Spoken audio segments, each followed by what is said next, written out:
देश के ख्याति प्राप्त संत श्री 1008 सियाराम बाबा बुधवार को पंचतत्व में विलीन हो गए। आश्रम के नजदीक ही हिंदू रीति रिवाज से साधु संतों और सेवादारों ने बाबा का अंतिम संस्कार किया। इस दौरान मध्य प्रदेश के मुख्यमंत्री डॉक्टर मोहन यादव भी दोपहर 3 बजे बाबा के आश्रम पहुंचे।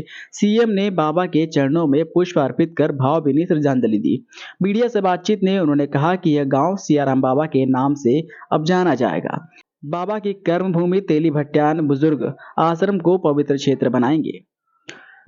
वहीं बाबा के अंतिम दर्शन के लिए पूरे मध्य प्रदेश से लाखों भक्त खरगोन के तेली भट्टान आश्रम आए थे, जबकि करोड़ों लोगों ने घर बैठकर लाइव दर्शन किए। इस दौरान निमाड़ मालवा सहित देश भर के संत महात्माओं ने भी आश्रम पहुंचकर बाबा के अंतिम दर्शन किए और श्रद्धांजलि देकर मुखाग्नि दी। सियाराम बाबा जी का अपना जीवन सबके लिए प्रेरणादायी रहा है, जो सबके हित के कामना करते थे।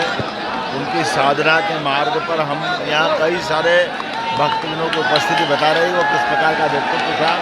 मेरी अपनी ओर से पुनः विनम्र श्रद्धांजलि मध्य प्रदेश सरकार की ओर से इस गांव का नाम सियाराम बाबा की भी किया जाएगा और ये धार्मिक पर्यटन के केंद्र के रूप में विकसित करेंगे। पुनः एक बार बाबा जी का आशीर्वाद। बताया जा रहा है कि सियाराम बाबा के अंतिम संस्कार में चंदन की लकड़ी का इस्तेमाल किया गया है।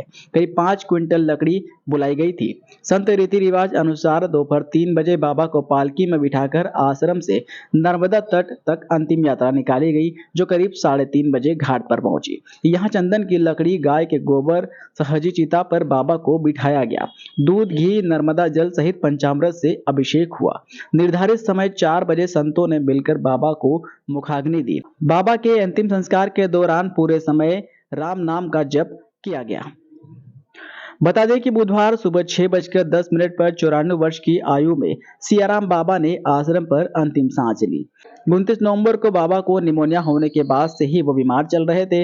हालांकि डॉक्टरों की निगरानी में आश्रम पर ही बाबा का उपचार किया जा रहा था, लेकिन बाबा ने खाना छोड़ दिया था और सिर्फ थोड़ा थोड़ा तरल पदार्थ ही ग्रहण कर रहे थे। बाबा के निधन की खबर के बाद सियाराम बाबा को चाहने वाले लाखों लोग भट्टान पहुंचे थे। अंतिम दर्शन के लिए सुबह 9 बजे बाबा का पार्थिव शरीर आश्रम के बाहर रखा गया था। करीब 7 घंटे में लगभग 3 लाख भक्तों ने बाबा के दर्शन किए। आश्रम पर बढ़ती भीड़ को कंट्रोल करने के लिए करीब 5 किलोमीटर दूर ही लोगों को रोक दिया गया, लेकिन लोग वाहनों को खड़ा कर 5 किलोमीटर पैदल चलकर आश्रम पहुंचे और बाबा के दर्शन किए। जबकि नर्मदा के दूसरी ओर उत्तर तट पर भी बाबा की एक झलक पाने के लिए हजारों लोग एकत्रित हुए थे। लोकल 18 के लिए खरगोन से दीपक पांडे की रिपोर्ट।